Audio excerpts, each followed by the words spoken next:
When my wife and I decided to uproot from our home in Oklahoma and head off to seminary at St. Louis at the Concordia Seminary, we talked about, what we thought God's plan for us might be.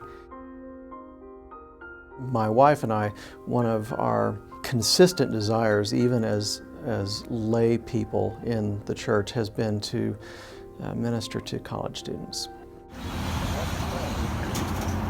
And it just so happened that in Lubbock there was a college ministry and a local congregation, both without word and sacrament.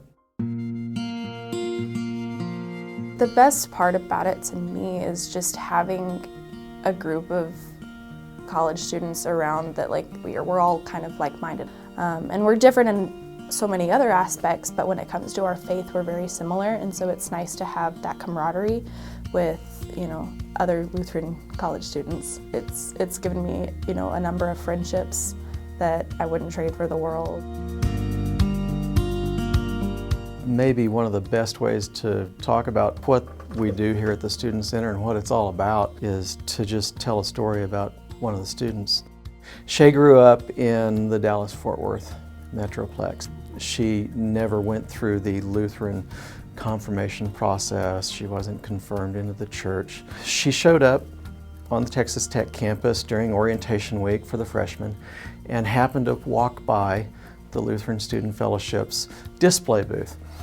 And she left them her phone number and email address. The students here at the Student Fellowship, they didn't just wait for her to show up at one of the Sunday evening events.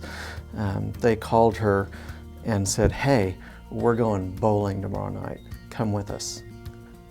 All of a sudden, Shay had a place to belong.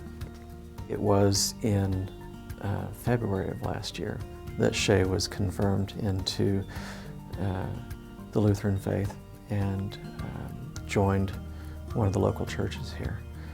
Shortly before the semester ended, Shay told me that she might not be back this fall. I haven't been able to find the scholarships, the grants, the funding to pay my tuition. We raised a pretty good amount of money for her.